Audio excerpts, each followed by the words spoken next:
For 7 years of marriage, my husband has never once set foot in my chamber.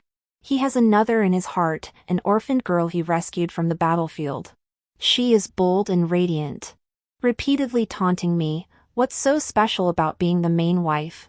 You still end up alone in your empty bed." I merely smile faintly, offering no defense. Stroking one-sized dog head, I respond with a quiet chuckle. Keeping a man is worse than keeping a dog. Heaven knows how blissful it is to live without having to manage affairs or serve a man. But one day, after he visited the palace, he suddenly changed. My name is Su Ruwei, daughter of the renowned Grand Tutor whose fame echoes throughout the capital. At the mid-autumn banquet, I saved Princess Hunyang, who nearly fell into the water. The Empress Dowager, impressed by my gentle nature, kindness, and exceptional talents, was greatly pleased. A decree was issued, betrothing me to the renowned Prince of Jinbei, Nya Hanshan. My face drained white, and I nearly stumbled, losing my composure. I hastily knelt. Ruwei is uneducated and unworthy to be the Prince of Jinbei's wife. I begged the Empress Dowager to revoke this decree. Everyone knew there was a woman in the prince's inner quarters, his beloved, brought back from the battlefield. He had once vowed never to take another wife or concubine, pledging to be with her alone for all eternity. To marry into such a situation. I stole a glance at him. His expression was indeed dark and gloomy. His face as black as ink. Afterwards, father and mother worried themselves half a month out of sleep. They submitted several memorials, all of which were returned by His Majesty. Yet the Prince of the North, whom I had expected to call off the marriage, remained utterly silent. On the wedding day, during the ritual bow of the newlyweds, a maid rushed in from outside, stumbling and falling. "Your Highness! Your Highness! You must hurry! Lady Lu. Lady Lu has suffered a sudden heart ailment and is near death." Nya Hanshan's face turned ashen. He immediately flung aside the crimson silk in his hands and swept his sleeves away before the stunned guests, leaving me alone at the wedding ceremony. Peering through the veil, I watched his vivid red robes recede into the distance, the silk in my grasp growing icy cold. With the groom gone, there was no need for further ceremony. I tore off the bridal veil covering my face. Just as everyone expected me to storm off, I offered a faint smile. Under their astonished gazes, I calmly began greeting the guests in my new capacity as the princess consort of the Prince of the Northern Frontier. Arranged by the Empress Dowager and repeatedly approved by His Majesty, my marriage to Prince Nya Hanshan of the Northern Frontier was more than a simple alliance between two families. It was an inescapable fate. Even my father could do nothing about it. Those present were no fools. None wished to offend the Northern Frontier Prince or the Su family at this critical moment. Each harboring their own thoughts, they simply skipped this part and proceeded to the front courtyard to take their seats at the banquet. Only my elder brother could not contain his anger, determined to seek justice for me. But I grabbed his arm. "Brother, don't go. It's fine. On our wedding day, he dared to humiliate you like this. We were never an ordinary couple, let alone mutually enamored.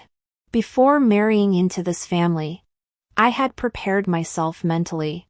True, lifelong devotion between spouses is rare. Mutual respect is also a way to coexist.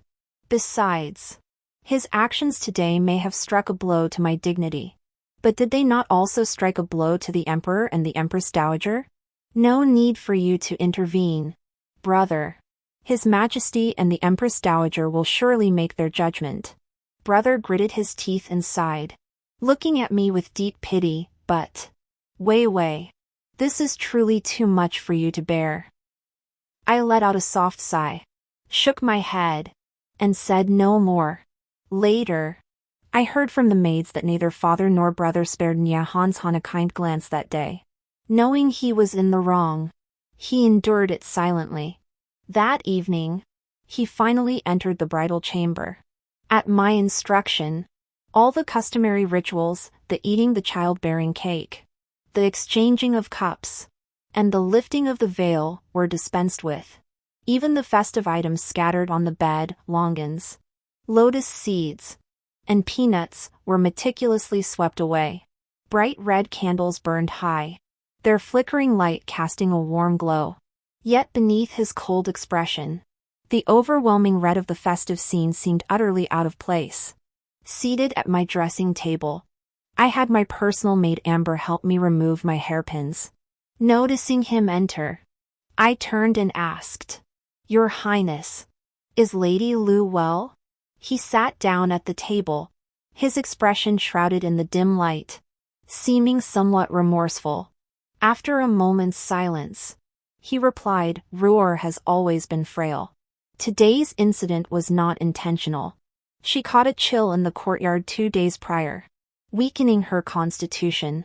It was the maidservant's excessive caution. I offer my apologies to you, madam, on her behalf. She has suffered wrong today. Your words, Your Highness, I dare not accept." I restrained the smile on my face and looked him straight in the eye. "Surely both Your Highness and I understand. Our marriage was only arranged by the Emperor and the Empress Dowager's decree, leaving us no choice. I know Your Highness has someone else in your heart, and I have no intention of competing with her. But since things have come to this, from now on, I will fulfill my duties as the principal wife, managing the household affairs. As for the rest, I ask for nothing more. I only hope for peaceful days ahead in this main courtyard. I beg Your Highness to grant me this wish, since neither of us is truly willing. Why put on a show of false harmony day after day? It only makes one feel sick. Better to stake our claims openly, it's easier for both sides." Such frankness, I imagine, would suit Nya Hanshan's temperament quite well. Sure enough, his brow softened slightly. He gazed intently at my smiling face in the red candlelight for a long moment before saying in a deep voice, "I shall grant you sufficient dignity. This humble servant thanks Your Highness." With that, no further words were exchanged. I waved for Amber to continue removing the hairpins from my head. A wedding day truly tests one's endurance. Wearing that phoenix crown all day had left my neck aching.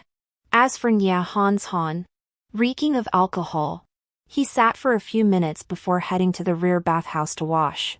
By the time he emerged, steaming wet, I had dismissed all attendants. Leaning against the headboard, I read a volume of mountain leisure travels, utterly devoid of any blushing shyness a bride might show her husband. Nya Han seemed weary too. After glancing at me a few times, he climbed into bed without a word, pulling the brocade quilt over himself. This intricately carved bed, adorned with 1,000 butterflies and flowers, was crafted by the renowned Jiangnan artisan Master Su over a year and a half. Specially commissioned by my mother for my wedding preparations when I was young.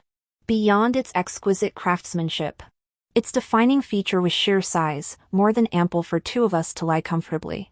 Though Nya Han was broad-shouldered, he left me plenty of space. Seeing he had already fallen asleep and the hour was late, I set down my book, stepped over him to extinguish the Dragon and Phoenix wedding candles. "What are you doing?" he asked, looking at me in confusion.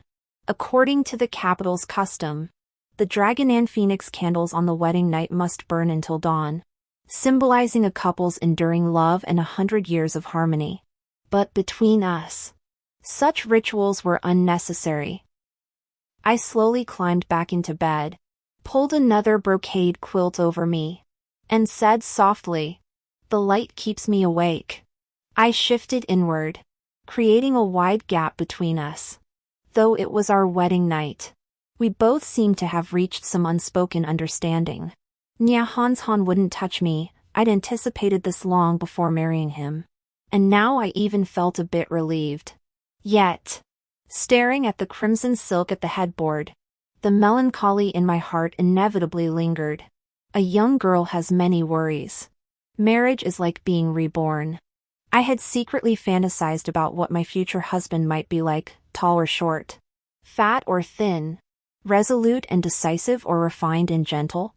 What sort of temperament would he have? Would we be like my sister and brother-in-law, a bickering yet affectionate pair, or like my father and mother, deeply devoted, sharing a harmonious life? Now, all these questions have answers. My husband excels in both literary and martial arts. Yet his heart belongs to another. Competing for the affection of someone who doesn't love you is the silliest thing in the world. Hearts are always biased. No matter how much you do, he might still see it as a nuisance. So be it. I ask for no affection, only dignity. In the darkness, I closed my eyes, forcing myself to sleep, tears slowly trickling down my cheeks. Before long, a violent pounding erupted at the door, accompanied by the sound of heated arguing. I frowned and called out to the door, "Amber. What's happening?" Madame Zhao from the fragrant courtyard barged in, saying Lady Lu is unwell and insists on the prince coming over. Amber's voice was both angry and frantic. Nia Hanshan heard the commotion and rolled over, about to rise. "I'll go see." He took a step forward, but I grabbed his arm firmly. "I know your highness cherishes Lady Lu, but today during the wedding ceremony, in front of everyone, you humiliated me. Wherever you go from now on, I won't interfere. But tonight, I'd beg you to stay. I too am a young lady from a respectable family, cherished by my parents and brothers since childhood. I implore your highness to spare me, and our Sioux family, some dignity." I stared intently at him, gripping his arm so tightly I could feel the taut muscles beneath his crimson silk nightclothes. Unwavering, I spoke each word deliberately. "Your highness just promised to treat me with dignity. Let me handle these matters. You should rest now." Before he could respond, I rose from the bed first, lit the lamp, and retrieved my newly changed, exquisitely embroidered golden silk wedding gown from the rack. Dragging it over my shoulders, I deliberately displayed it before him as a reminder. Nia Hanshan ceased his movements and sat back down on the bed. I pushed open the door and stepped out. The noise died down instantly. The crowd clearly hadn't expected me to emerge instead of the prince. Zhao Mama, who had been the most vocal, seemed startled and fell silent. "Madam." I surveyed the crowd outside the door, my gaze lingering a few seconds longer on Mother Zhao and the young maid she brought. Before they could speak, I ordered expressionlessly, "Amber, fetch my note. Go to the imperial physician's office and summon Physician Zhao to examine Lady Lu. Additionally, administer 30 severe lashes to Mrs. Zhao and the others for their late-night disturbance. Lock them in the woodshed. Their punishment shall be finalized tomorrow." Amber beamed with a smile. "Yes, ma'am." She was about to order her attendants to carry out the punishment. A well-dressed matron standing nearby seemed hesitant. "Madam, on this wedding night, bloodshed would be most inauspicious." I gave a cold laugh. "Indeed. You all know this is the wedding night for His Highness the Prince and this princess consort. How dare you allow such an ill-mannered old woman to make a racket outside? I never knew the northern frontier prince's residence had such customs. Get out!" Seeing my anger flare, the crowd stirred.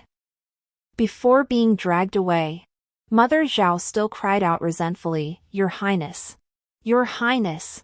Apparently annoyed, Nia Hanshan's cold voice echoed from within the chamber, "Slap her face." The command was followed instantly. Someone stuffed a cloth into her mouth, swiftly hauling her downstairs. There's no such thing as a wall that never lets the wind through. By the next day, the events of my wedding to Nia Hanshan had spread like wildfire throughout the city. Overnight, I went from being the envied daughter of the Grand Tutor to the laughingstock of the entire city. Upon learning of this, His Majesty and the Empress Dowager summoned Nia Hanshan to the palace for a severe reprimand. The Dowager and Empress then dispatched their most trusted maidservants bearing lavish gifts to console me, while simultaneously issuing a stern warning to that Lu concubine. Afterward, I took my maid Amber to visit her. After all, Concubine Lu was delicate, a breeze could make her ill. She was Nia Hanshan's precious treasure, not to be trifled with. I curled my lip in scorn. Just as I reached the doorway, I saw Lady Lu sobbing softly, clinging to Nia Hanshan's embrace for comfort. Her head tilted back, eyes brimming with tears. Large droplets fell freely from her corners, making her look truly pitiable. Hans Han, believe me, she sobbed. I never meant to disrupt your wedding ceremony with the princess consort. It's all this body of mine that won't cooperate. Mother and Xiao Huan were only worried about me. That's why. She coughed a few more times, and Nia Hans Han instinctively patted her back. Madame Lu's condition was no secret in the capital. Rumor had it she contracted an illness years ago while saving Nia Hans Han on the battlefield. The details remained unclear, but it was precisely because of this that Nia Hans Han showered her with deep affection. A bond forged through life and death. Such profound devotion, how could anyone else compare? And I never intended to. Amber, trailing behind me, couldn't bear to watch any longer. She cleared her throat softly, offering a gentle reminder. Only then did the two of them notice my presence.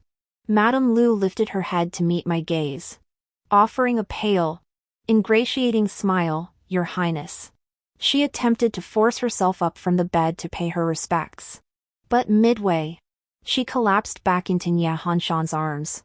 Seeing this, I couldn't be bothered to discern whether she was genuine or feigning weakness. Instead, I responded with gracious kindness, "My dear sister, if you're unwell, there's no need to rise. Rest and recuperate instead. It's all my fault for being so useless. Today, I should have gone to the main courtyard to serve tea to the lady of the manor.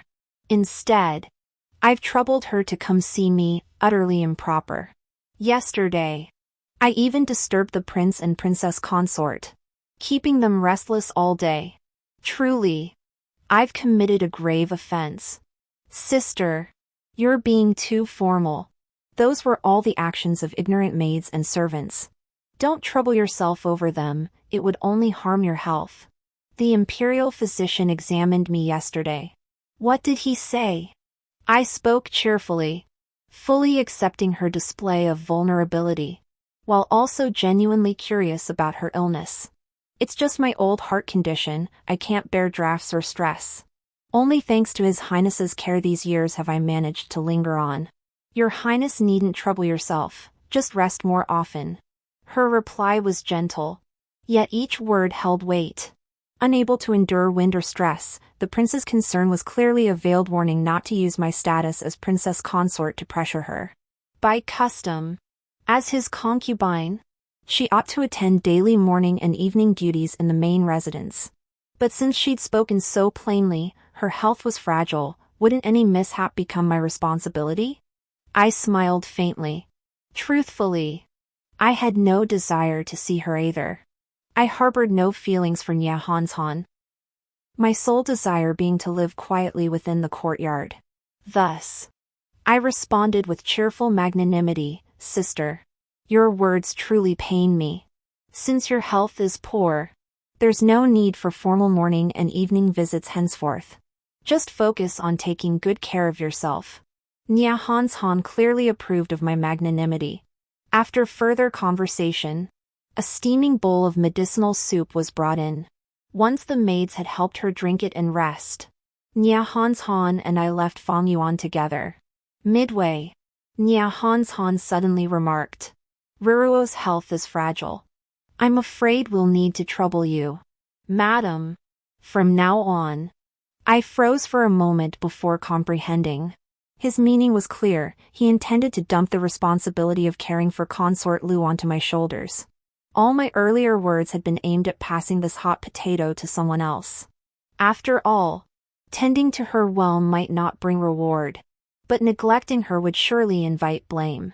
Did he think my magnanimity gave him license to push further? Suppressing the rage in my heart, I met his gaze directly and replied coldly, "Your Highness, what trouble is there?" Before I entered the household, The servants attended to her well enough. Simply maintain her usual provisions and attire. Compared to me, the stewards and matrons of the household surely know better how to care for the sick. And I won't hide it from your highness, my health is not robust. If your highness wishes, you may inquire with my mother during my return visit. My mother had already been melancholy over my marriage to Nyahanshan. Upon hearing of yesterday's events, she fell ill immediately. Though deeply concerned, I could only send word to offer my sympathies. At this mention, he immediately fell silent, likely realizing his own fault. Your highness, that was not my meaning. Now that the lady has entered the household, all matters of the inner quarters shall be entrusted to her. Ro's frequent illnesses will inevitably bring troubles to the lady in the future, and I fear it will be a hardship for her. As for my mother-in-law, Han will personally apologize on the day of the return visit. Yesterday was truly unfair to you, madam. There's no need for any trouble. Just have the servants take good care of her. Your highness, rest assured, I am not a suspicious or jealous person. Whatever treatment concubine Lu received in the mansion before, she will continue to receive now. He must have sensed the chill in my tone, for he fixed his gaze upon me. Your highness knows of the lady's magnanimity. The rest I entrust to you. With that, he clasped his hands before his chest and bowed to me with solemn reverence. My heart trembled. Here stood the mighty prince of the northern frontier, a commander whose presence before the emperor alone exempted him from bowing. A man whose authority seemed inviolable to outsiders, and yet, in this moment, he bowed his head. For a moment, I didn't know whether to marvel at Nyahanshan's profound devotion or envy the good fortune of that girl named Lu Rower. The only thing I could be certain of was this: I was the sole sacrificial lamb in this marriage. I must have been a truly wicked person in my past life to have fallen into such a predicament now. Suppressing the bitterness in my heart, I avoided his bow and turned away so he wouldn't see my tears fall. My voice remained composed. Your Grace, you flatter me. The hour is late, and I have matters to attend to at the estate. I shall not see you off. Please take your leave. Without waiting for his response, I turned and left with my maid Amber. Amber supported my arm, her worried gaze fixed on me. Miss. I wiped the glistening tears from my eyes and offered her a faint, reassuring smile. Don't worry. I'm fine. Though he shows no affection, at least Nyahanshan seems open to communication for now. Life with him shouldn't be too unbearable. 3 days later, I returned to my parents' home. Mother embraced me, her eyes red and tear-stained. Nyahanshan, true to his earlier word, gave me the respect I deserved and apologized in person. Though father and mother were displeased, they knew my future fortune, blessings and misfortunes alike, rested entirely on him now that I was wed to the prince. They dared not press the matter further. The reunion banquet wasn't exactly joyful, but it wasn't unbearably somber either. Before leaving, Mother pulled me aside to ask if I had consummated the marriage with the prince. Seeing the hope in her eyes, I couldn't bear to disappoint her. So, feigning coyness, I nodded, watching Mother breathe a sigh of relief, looking as if she'd just escaped a catastrophe. A wave of sorrow washed over me. When I stepped outside, I happened upon Father speaking with Nyahanshan. We've spoiled Weiwei since childhood, and she's developed a rather stubborn streak. Should she ever act out of line in the future, I humbly ask your highness not to take it to heart. I thank you in advance. With that, Father bowed deeply, his back arching in a solemn salute to Nyahanshan. Watching this, my throat tightened. Tears welled up and spilled over my cheeks, my heart aching with sorrow. Who was that man bowing now? It was my father, the current grand tutor to the crown prince. Back when the late emperor insisted on bypassing the eldest son to choose the younger, he had led the officials in kneeling before the Taichi gate. That spine, which had withstood countless court canings, Now bend for me. I covered my mouth, barely suppressing a sob.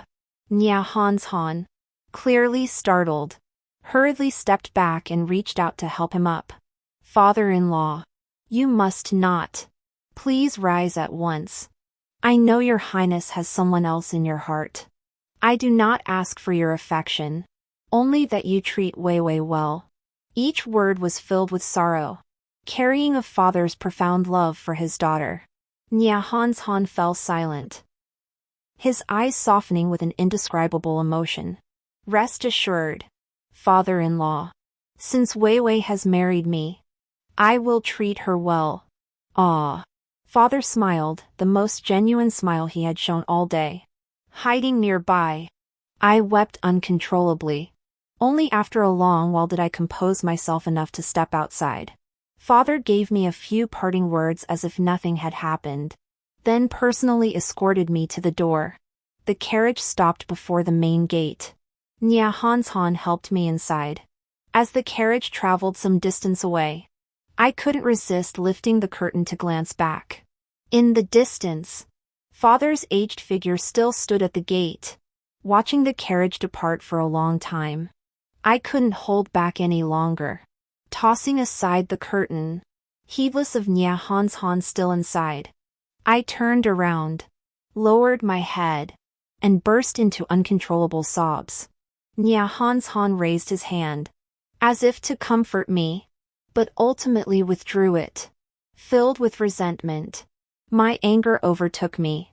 Raising my tear-stained eyes, I demanded harshly, if you don't like me, why did you marry me? Heaven knows how desperately I'd hoped he would make a move during those long days of waiting for the wedding. Nya Han closed his eyes briefly and murmured softly, I'm sorry. The matter was settled. Staring at him, I found myself at a loss for words. The carriage rolled into the northern prince's mansion. As soon as we entered the courtyard, I saw Lady Lu waiting at the gate with her maid, Xiao Huan. Spotting us walking side by side, she hurried forward, her eyes fixed intently on Nya Han. Your Highness. Your Highness. You're not feeling better yet? Why have you come out? Nya Han stepped forward to support her arm.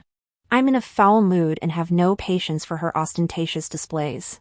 After being away so long, there are other matters awaiting my attention within the mansion. I shan't trouble you further. With that, she turned and walked away, Amber in tow. What is sister doing? A feigned, delicate voice came from behind, asking with apparent confusion. Nothing. The princess consort was homesick. Nya Han replied. Life in the prince's residence was several times busier than when she was a young lady at home. As the head mistress managing the household affairs, the first task she had to tackle was sorting out the prince's residence's accounts. Nya Han had enlisted at 12 and fought in campaigns for 13 years, earning the emperor's deep favor. He'd received countless treasures and lands, yet most never remained in his possession, all was spent on compensation for fallen soldiers. Add to that the delicate yet costly resident of Fongyuan Pavilion, and upon reviewing the household accounts, which barely balanced each month, I found myself deep in thought. Whoever wants to manage this household, let them take it on. Especially the expenses for Fongyuan Pavilion, which were absurdly extravagant. Her monthly medicinal tonics alone cost over 500 taels of silver, while an average middle-class family might spend only 10 or so taels annually.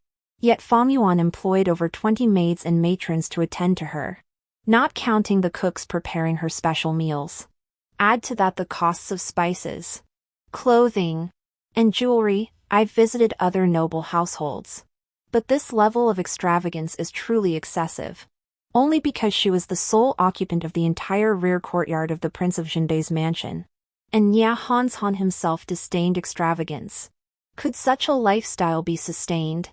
Amber, the maid who grew up alongside me, had also learned to read and write. Upon seeing this bill, her mouth fell open in shock. Just how precious is she? Spending this much in a single month? Steward Zheng, standing before me, wore an awkward expression, his eyes fixed on me with expectant hope. I massaged my throbbing temples. Earlier, I'd listened to the steward's account. Between the lines, it was clear he wasn't without his own grievances about Lady Lu's extravagance. But he held back out of deference to the prince. "Madam," he began, "the double ninth festival approaches. It's time to prepare the customary gifts for the other estates. Follow last year's precedent." I replied casually, having reviewed the steward's previous lists. They were perfectly adequate, and I saw no need to complicate matters. To my surprise, the steward's face clouded with distress. "What is it?" I asked, lifting my teacup for a sip. "Madam," he stammered, "the accounts are empty. How can there be no money? I see there's still 3,000 taels in the account. The profits from the shops and estates won't arrive until next month. And these 3,000 taels must cover the household's expenses for the next 2 months. Especially with Fang Yuan's needs. It might not even be enough. Then where has all the silver gone?" Amber couldn't help but ask.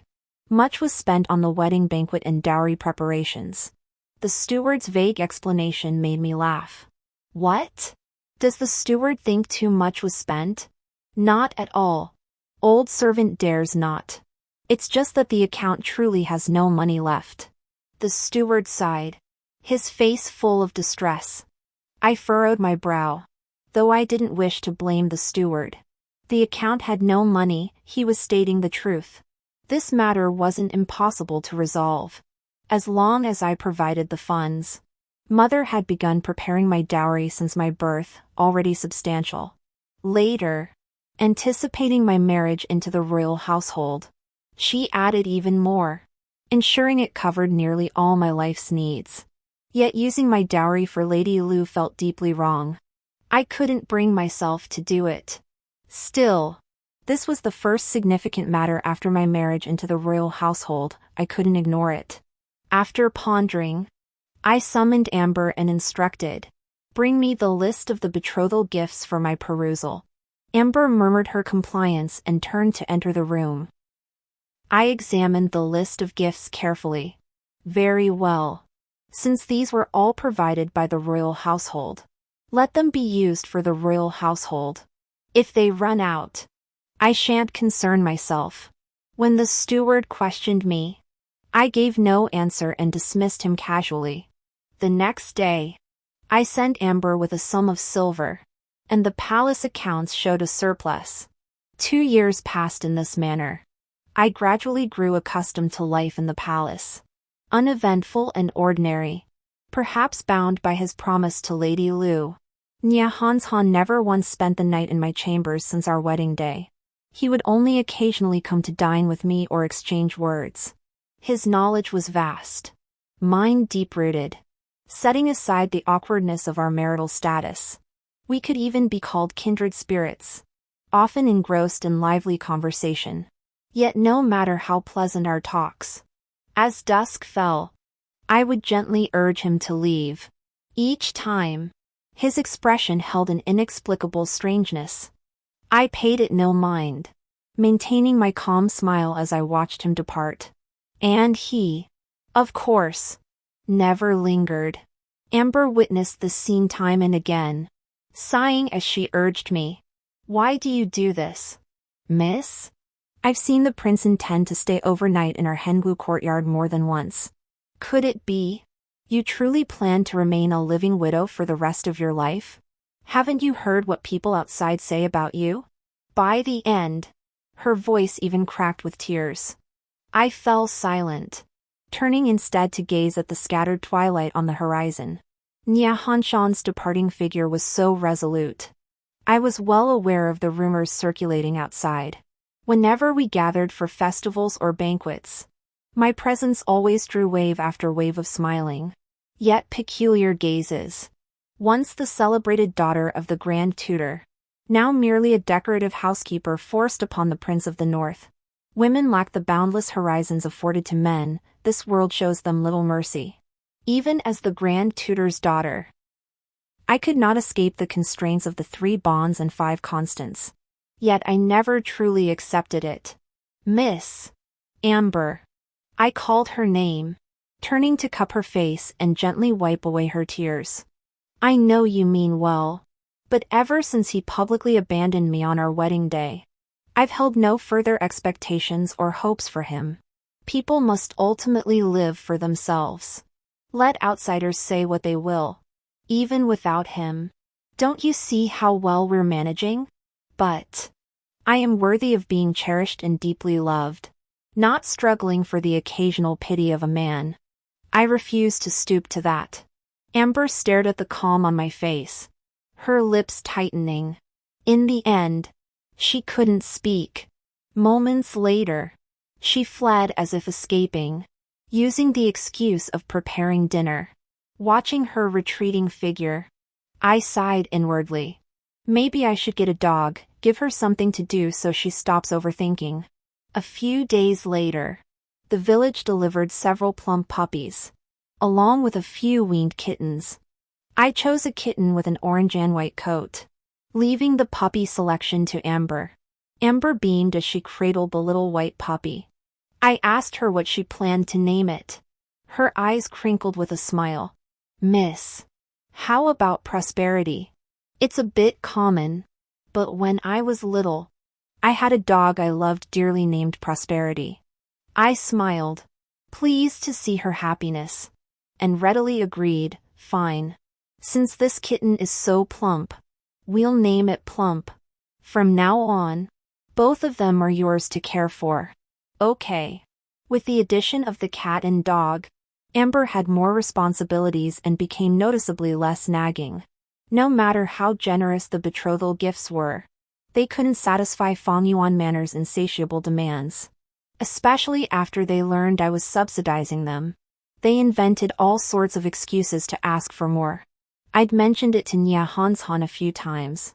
Since he didn't seem to care, I stopped worrying about it. If they wanted it, let them have it. After all, it wasn't my silver.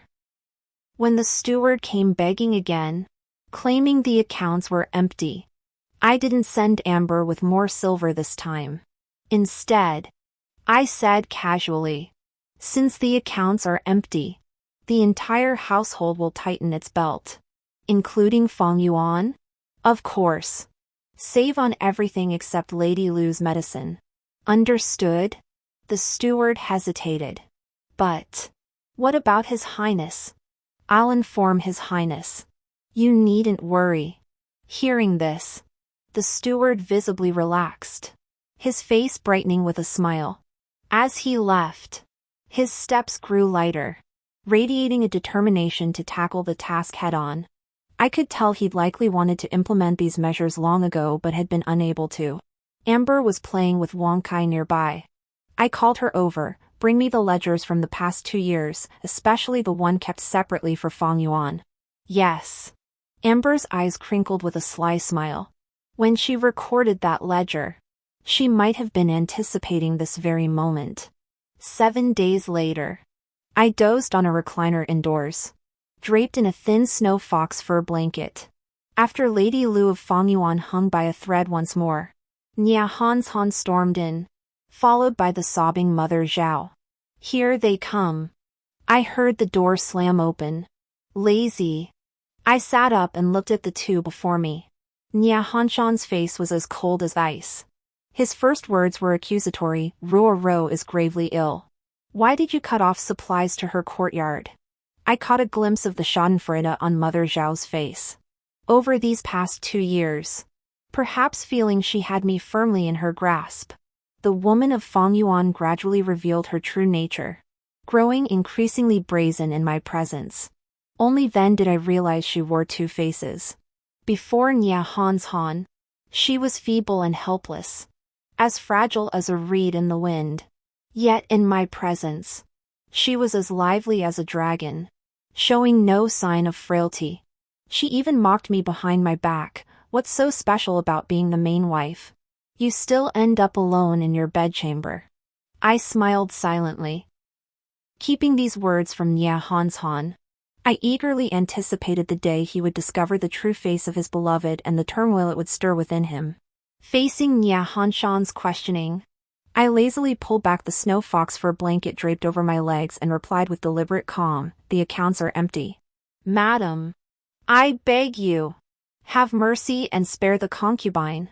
Madame Zhao knelt with a thud, tears streaming down her face like water. Winter had arrived, and the bitter cold was especially hard on the concubine's frail health. Without proper nourishment, she might not survive the season. Hearing Madame Zhao's twisted accusations, I raised an eyebrow. Unmoved, I watched her performance with calm detachment. Nya Hanshan fixed me with a cold stare. "Madam, will you not offer an explanation?" "An explanation I certainly have, Your Highness. Listen carefully. The accounts do indeed show over 3,000 taels remaining, but that covers the entire household's winter expenses. The new year approaches. Must the servants not be provided with winter clothing? Must they not be fed? Must the New Year gifts for the other mansions not be prepared? You've never managed a household, so you don't know the cost of daily necessities. I don't blame you, but it shouldn't come to the point where we can't even afford medicine. Your Highness, please be patient. Let me explain. Amber, bring out the ledgers." I stood up, meeting his gaze directly. Amber responded with a smile, entering the room to open a chest and retrieve the ledgers she prepared earlier. I flipped open Fang Yuan's ledger and smiled. Madame Zhao's plea for mercy is veiled criticism of my treatment of Consort Lu. Let's examine exactly how I've been stingy with her. Let's examine last month's entries.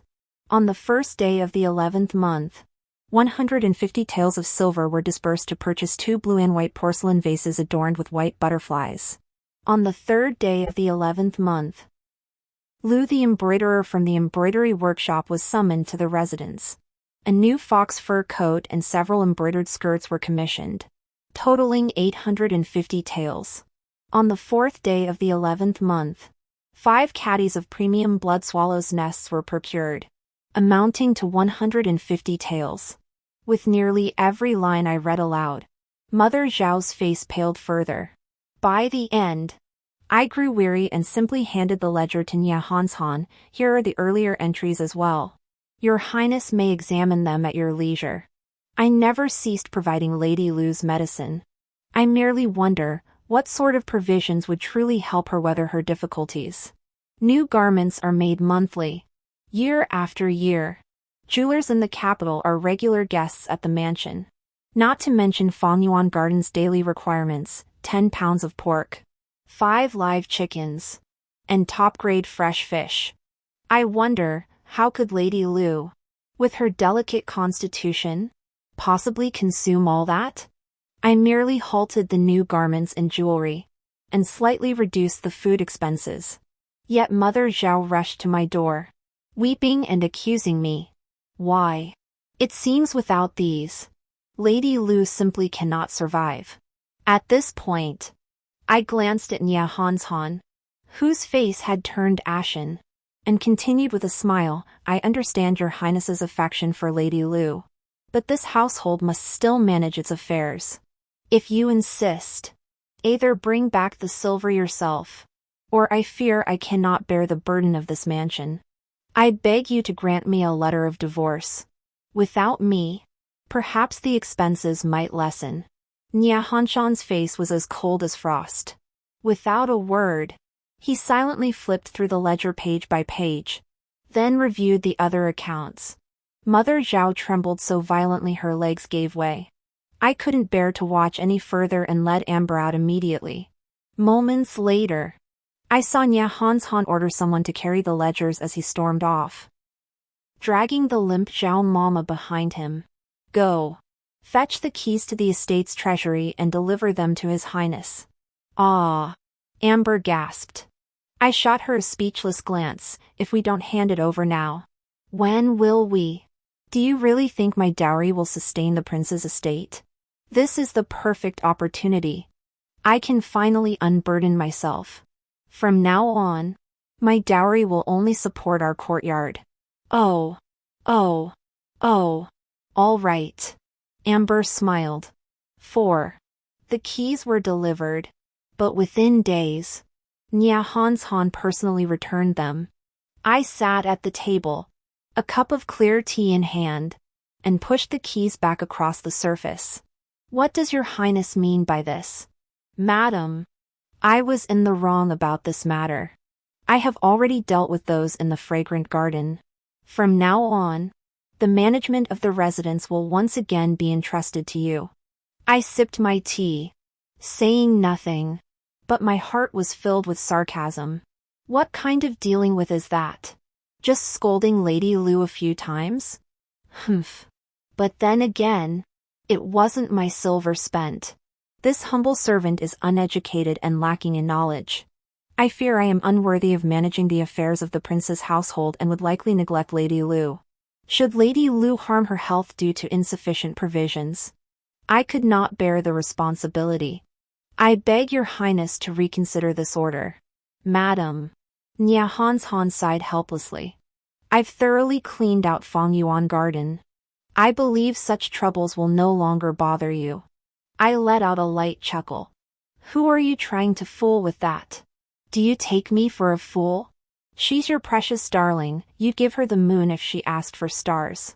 If she truly made a scene, would your heart ever lean toward me? Still, Nya Hanshan's return was no surprise. I turned my gaze to the steward standing nearby.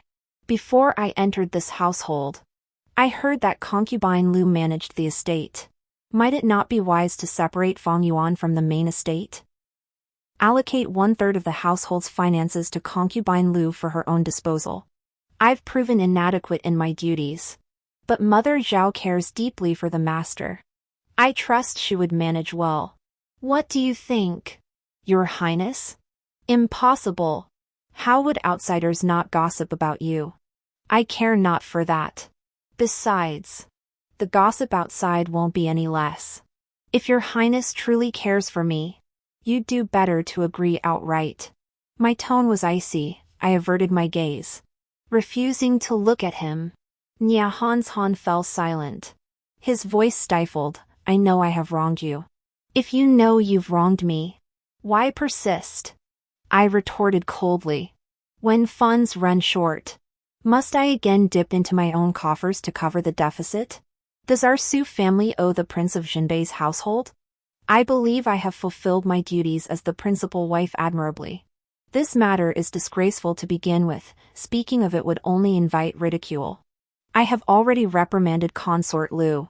From now on, extravagance will cease. As for the funds you covered, I shall compensate you in full. It is unnecessary. I only require the prince to grant my request.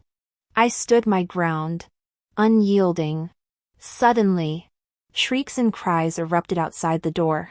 It was concubine Lu. The maids, fearing she might be injured, couldn't stop her and let her force her way in. The moment she entered, she threw herself to the floor, sobbing and kneeling deeply. Your Highness, everything that happened to the princess consort is entirely my fault. I beg you and the princess consort, for the sake of Mother Zhao who has served me since childhood, to spare her. Nya Hanshan's face turned ashen. I gave a cold laugh and raised my hand. Come, quickly help Lady Lu up. It's bitterly cold outside, we can't let her freeze. The maids who attended her, drag them away and give them 30 slaps. How could they care for the lady like this? Didn't they even give her a coat to wear outside? If she falls ill, the lady will suffer.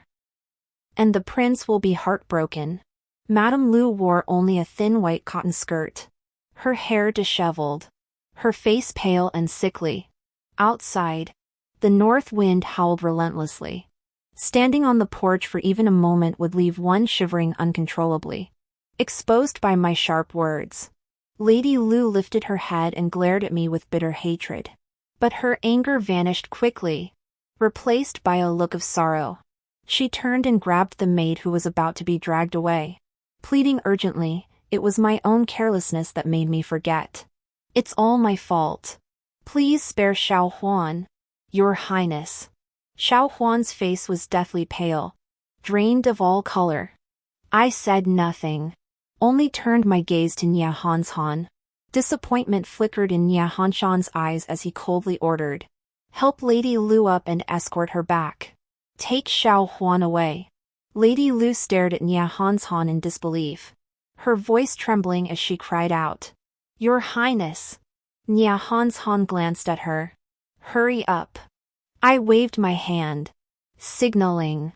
Madame Lu seemed paralyzed with fear, carried away the moment she arrived. Once they were gone, the room fell silent. I poured a cup of water and handed it to Nie Hanshan. "Your Highness. Do you still insist?" Nie Hanshan took the cup, his eyes filled with desolation. Seeing this, I held nothing back. "Your Highness is a wise man," I said plainly. "Surely you understand why Lady Lu acted as she did. A woman's jealousy is irreconcilable. No matter how we try to maintain a facade of harmony, it cannot change the fundamental conflict between us.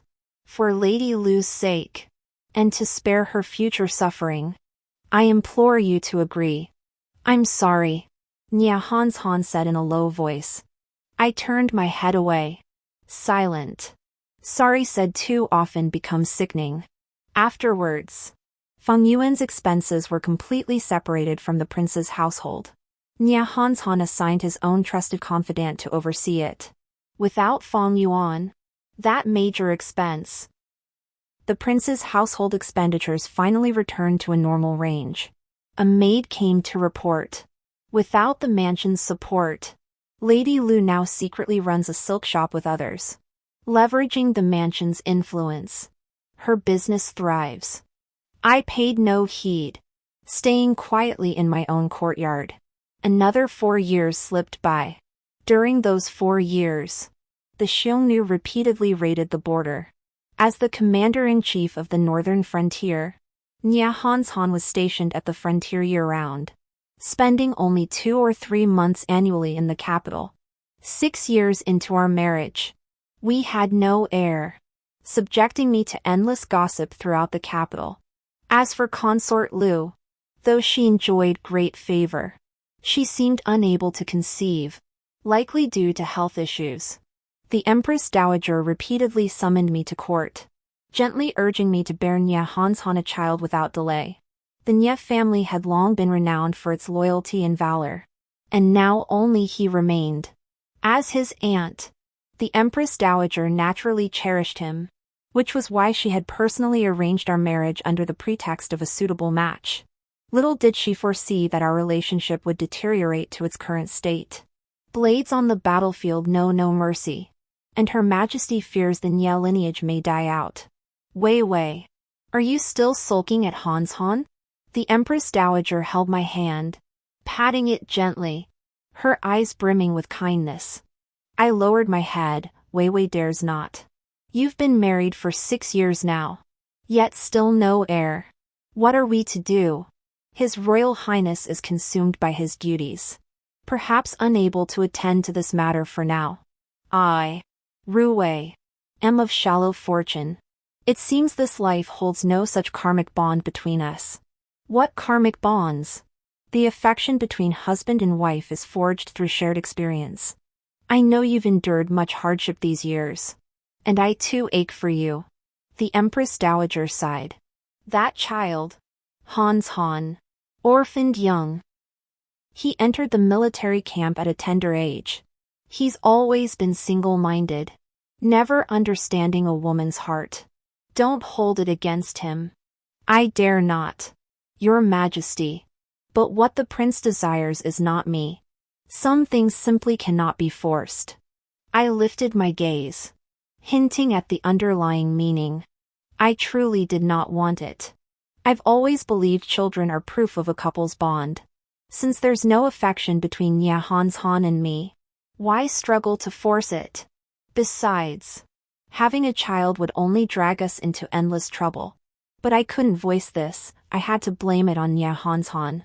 The Empress Dowager likely understood our situation and said little more. What I hadn't anticipated was an imperial decree arriving. assigning me to the frontier to attend to the prince's needs. Amber sighed repeatedly as I packed my belongings. The borderlands were harsh and bitterly cold.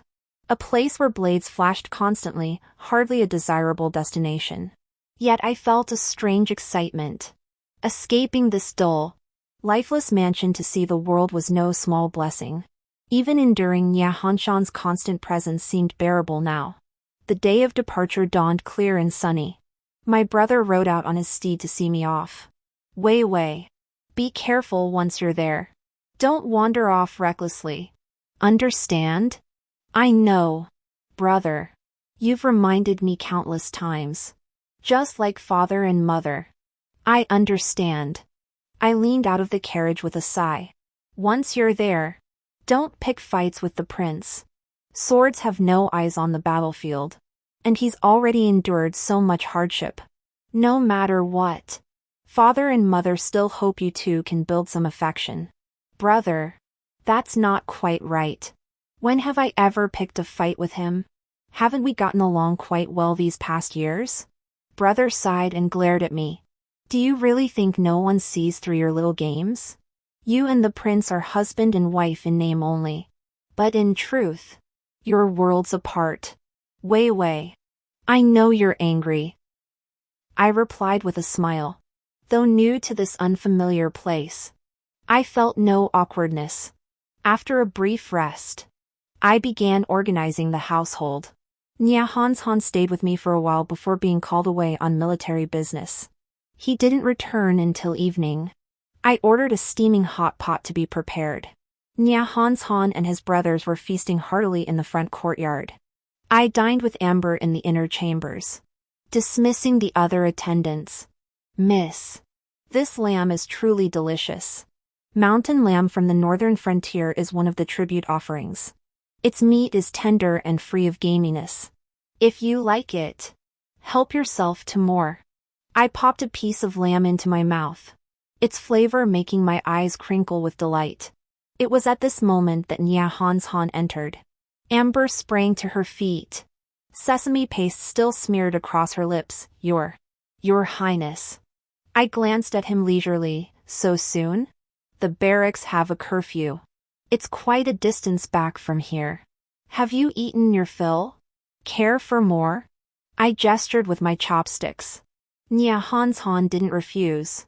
Sitting down directly at the table, I waved my hand, signaling Amber to bring another pot. Nya Hanshan lifted his chopsticks. Eating slowly. How is your mother-in-law? I heard she caught a chill recently.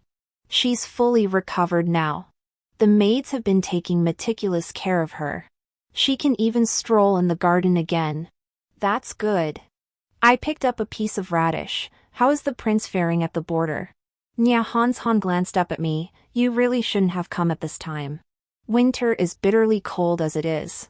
The Xiongnu on the grasslands, lacking winter provisions and furs, frequently raid southward. The borderlands are harsh and bleak, there's little to enjoy. Have the Xiongnu been raiding the border particularly often lately? Not yet. The harshest season hasn't arrived. Once winter fully sets in next month, when the heavy snow begins to fall, that's when they'll strike. Nya Hanshan lowered his gaze, his tone calm yet laced with a sharp chill. As the commander defending the frontier, the weight of responsibility on his shoulders was immense. I know I shouldn't have come now, but I couldn't disobey the Empress Dowager's command. To be honest, Your Highness hasn't returned to the capital for the new year in 2 years. The Empress Dowager misses you dearly. Since it seems unlikely you'll be able to return this year either, she worried about your living conditions at the frontier and sent me here. Though the Empress Dowager's intentions certainly extend beyond that. Since she didn't state them outright, I'm quite content to play dumb. I'm accustomed to life at the frontier. This place isn't like the capital. Just take care of yourself and don't fall ill. Nya Hanshan ladled a bowl of mutton soup, downing it in one gulp. A thin sheen of sweat beaded on his nose. Yes. I understand, Your Highness. You've worked hard. By the time the table was cleared of food, It was deep into the night. Amber had prepared water in the adjoining room. I went in to wash up, but soon heard commotion outside. The voices seemed distant and ethereal, filled with terrifying shouts and curses.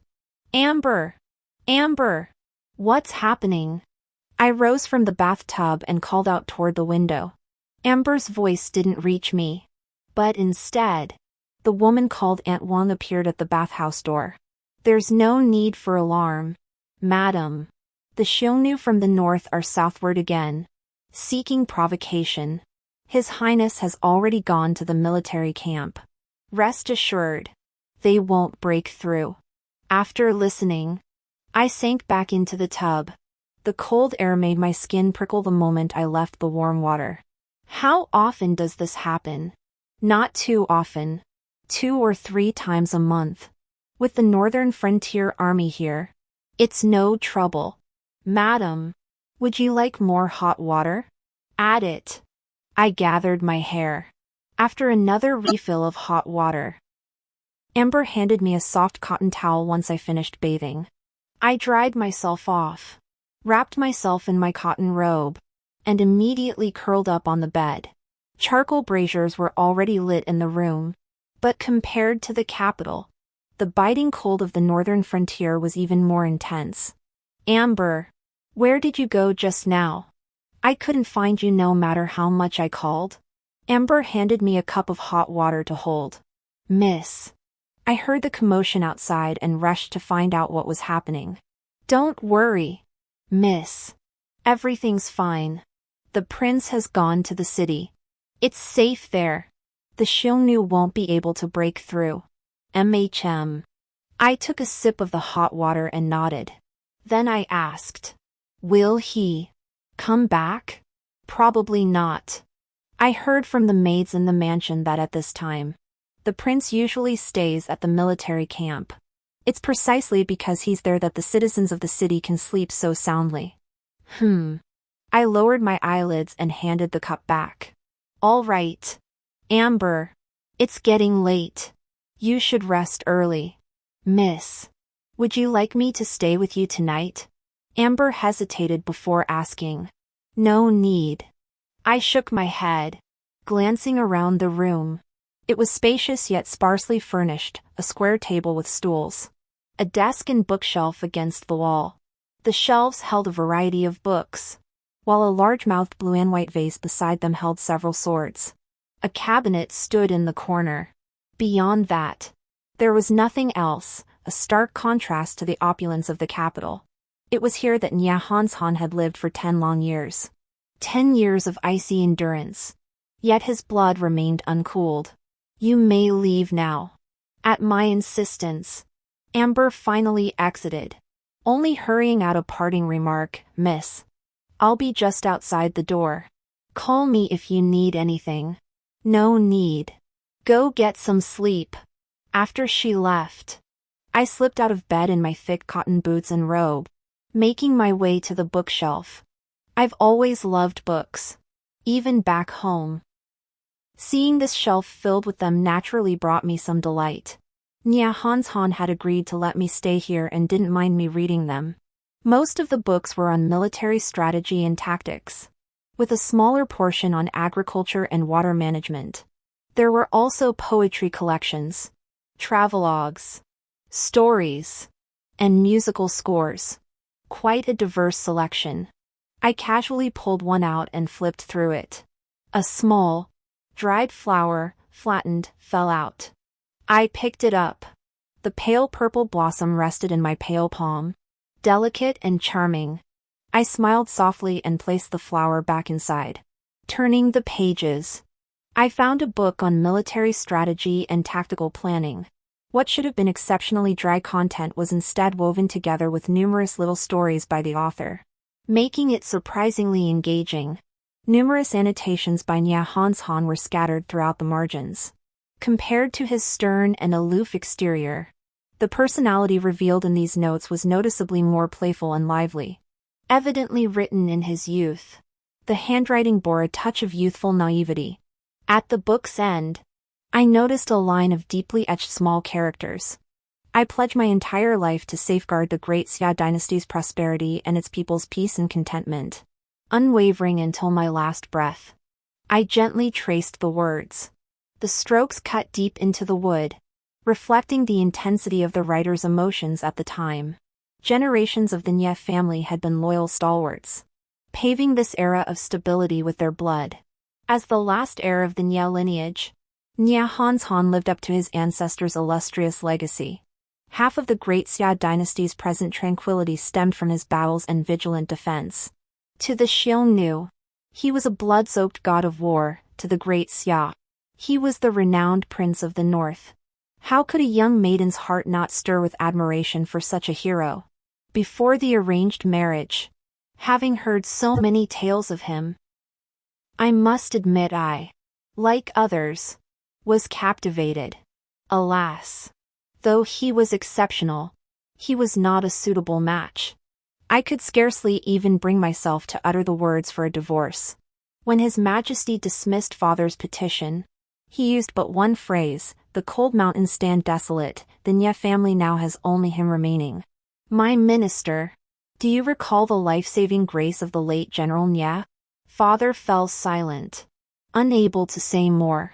Only later did I learn the truth. In his youth, father had been stationed at the frontier. When unexpectedly besieged by the Xiongnu, it was old General Nie who led his men to break through the encirclement and rescue him. But in doing so, the old general himself suffered multiple wounds that crippled his body. His eventual demise may well have been linked to those injuries. Now I am repaying that debt. Thinking of the Empress Dowager's expectations, I can only feel a headache coming on.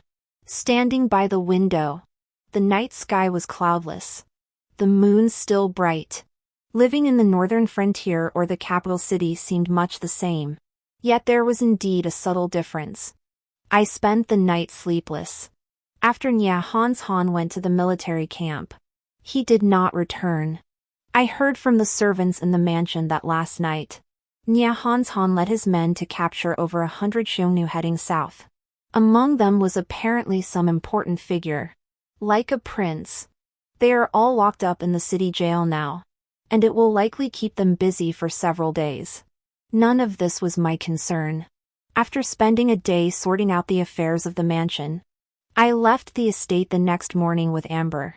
The northern frontier was rugged and unrefined, compared to the sheltered young ladies of the capital who never ventured beyond their inner courtyards.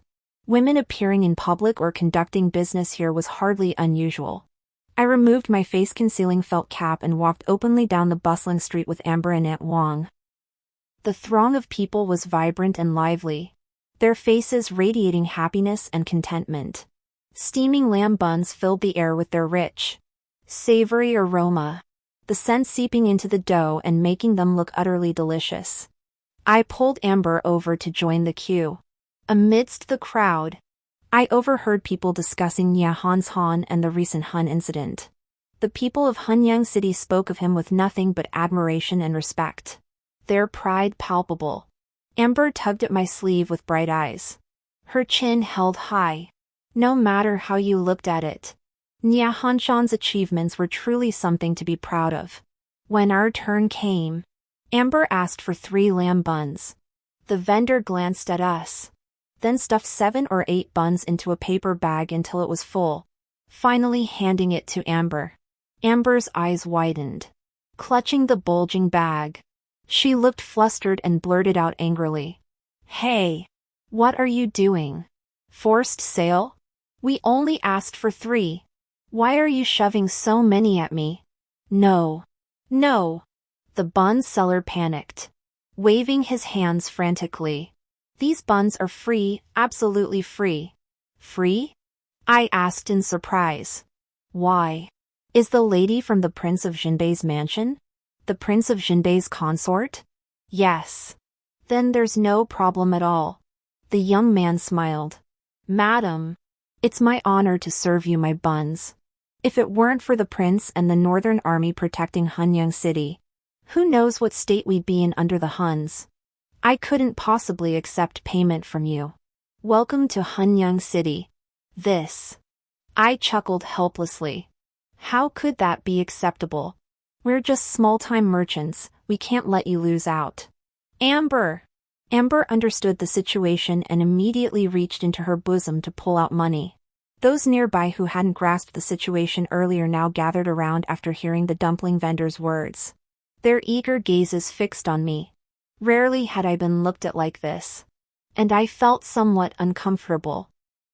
Aunt Wang and Amber quickly shielded me behind them. The women who had gathered around now began urging me warmly. Is this the princess consort? So beautiful. Look at that skin, so fair and soft. Your Highness. Please accept it. How could we possibly charge you? Take it. Take it. Princess consort. The warmth from those around me exceeded my wildest expectations. Other vendors visibly put down their wares, gathering around to offer what they considered their finest food. Their faces radiated sincerity. Their actions weren't about flattery or seeking anything from me, only gratitude. In that moment, I finally grasped just how profoundly respected Nia Han was within Hunyang City. Amber and Aunt Wang's arms were nearly bursting with items. Thankfully, Aunt Wang, being experienced, had discreetly arranged for someone to follow behind us, which saved us. Surrounded by the guards sent to protect me, I looked at the simple, warm faces around me. I solemnly adjusted my skirt hem and called out, "Everyone, please don't push. Don't push. Watch the children. Stay safe."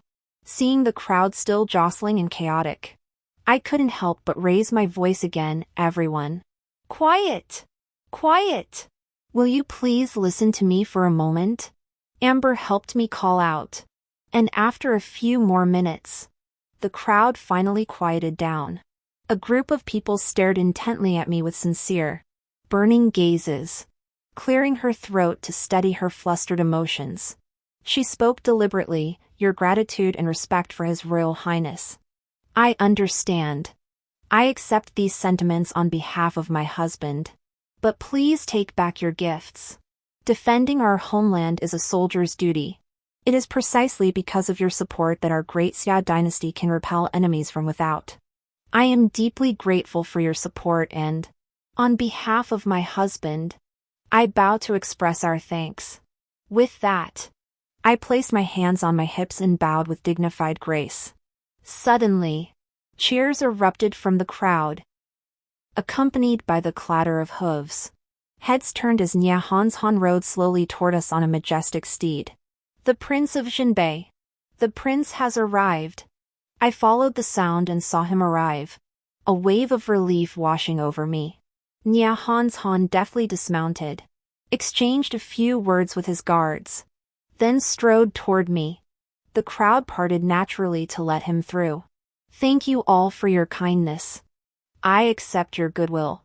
Now, disperse. Don't frighten my wife. The weather is fine today, there's no need to crowd around like this." With that, Nia Han took my hand and led me straight to Bai Shui. This was Nia Hanshan's beloved steed, rarely allowed to be touched by others. Bai Shui turned its head, its large eyes fixed on me, and nudged me with its nose. I stroked its head. The next moment, I felt light as Nia Han lifted me onto the horse. In the next instant, he swung himself up, wrapped his arm around my waist, and urged the horse forward. I was startled, and a wave of teasing laughter erupted around us. Such things as men and women riding together were absolutely forbidden in the capital. But here in the northern frontier, it seemed hardly unusual. "Don't be afraid. They mean no harm." Nia Hanshan's deep voice sounded in my ear. "I know. They're just curious about me." I lifted my hand to smooth my disheveled skirt, shifting forward to create some distance between us. But the horse's back was narrow, and no matter how I tried, I could still feel the heat radiating from his body. Even though we were married, I'd never been this close to a man before. My face flushed crimson.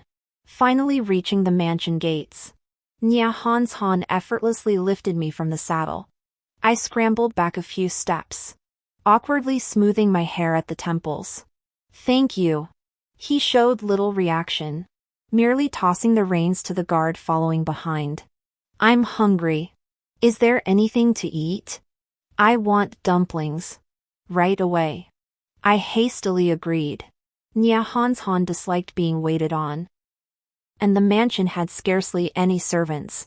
Aunt Wang, who usually handled meals, was left behind, and I hadn't brought anyone with me.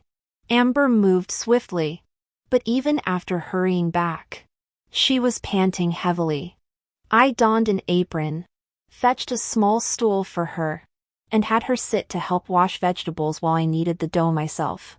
In the capital, daughters of wealthy families had servants to tend to such tasks. They needn't cook, and many even considered it shameful, believing the smoke and grime would tarnish their carefully maintained complexions. But in our household, things were different. Mother adored cooking, especially for father. She said she loved watching him eat her food. It made her feel truly happy. As a child, I'd peer over the stove, watching her cheeks flush crimson from the steam. To me, she was more beautiful then than when adorned in jewels. "Miss, it's ready," Amber said after resting. "All right. Help me chop the filling. Lamb is plentiful at the border, but I thought he might be tired of it. So I took out a piece of pork instead, mixing it with cabbage to create two distinct flavors, all simmered in a broth made from lamb bones. By the time the dumplings were ready, half an hour had passed. I took Amber with me to deliver them. Nya Hanshan lay slumped in his bedroom, still fully clothed. He hadn't woken when I entered. Amber placed the steaming dumplings on the table. I waved her out.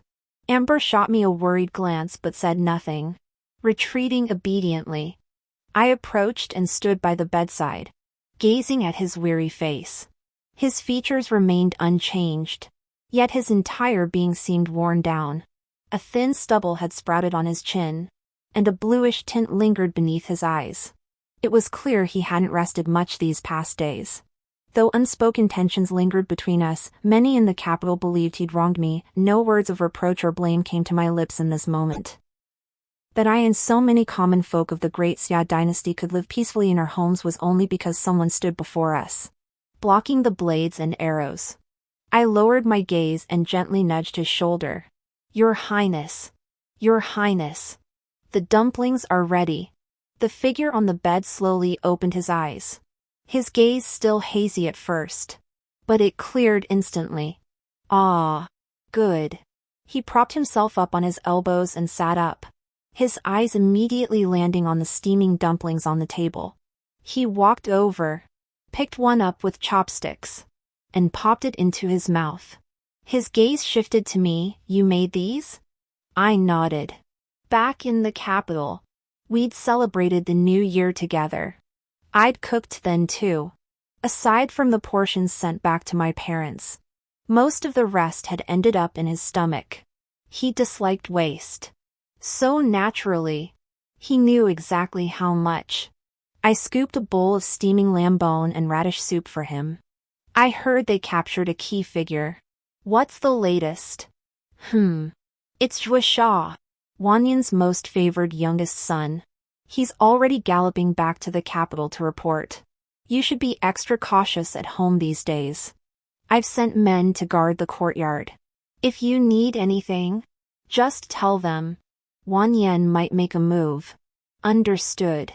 I nodded, knowing Nya Hanshan had a hearty appetite. The dumplings were plentiful, so I picked up my chopsticks and began eating slowly. "You've worked hard." "Not too hard.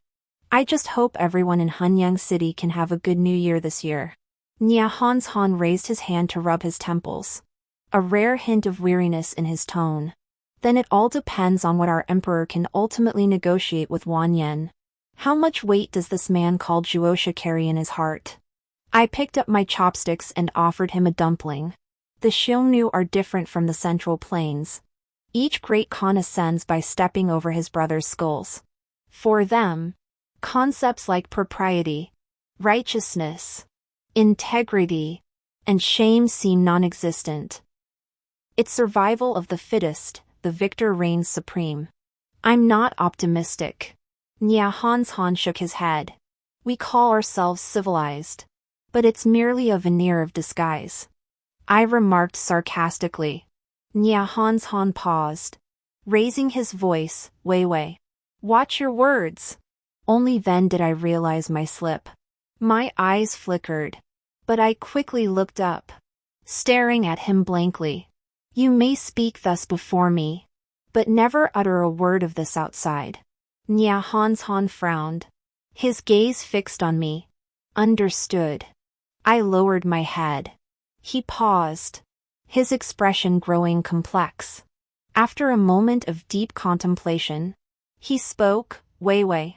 You need not worry. I have indeed wronged you in many ways. But as long as I remain, I shall protect you and the Su family from harm.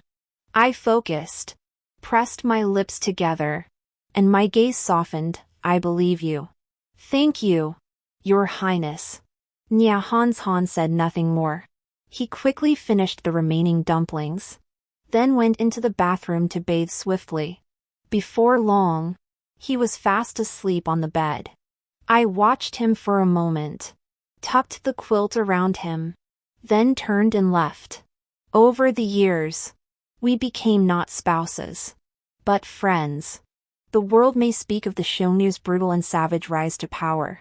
Yet how much blood has stained the supreme throne of the great Xia dynasty? His Majesty's declining health is no secret, and the princes beneath him are already stirring with ambition. As the crown prince's tutor, my father found himself naturally drawn into this fray. Caught in the whirlwind of power struggles with no escape, his lifelong devotion to loyalty and patriotism left him no room to retreat. Reflecting now, His Majesty's insistence on marrying me to Nya Hanshan may well have been a strategic move to pave the way for the crown prince. As the princess consort of the Prince of Northern Defense, I naturally bind Nya Hanshan to the crown prince's chariot of ambition. Throughout history, military power has always shaped political power. Those who wield the spear ultimately carry greater weight in discourse than others. The invincible Northern Frontier Army was Nya Hanshan's personal force, loyal only to him, an abnormally distorted arrangement that had nevertheless survived precisely because of its awkward nature. Perhaps His Majesty chose me partly because he understood both Nya Hanshan's and my nature, one unwilling to submit, the other unwilling to force. The Nya family may have no heir after Nya Hanshan. The story isn't over yet. Be sure to subscribe to the channel. You'll get a notification the second part 2 goes live.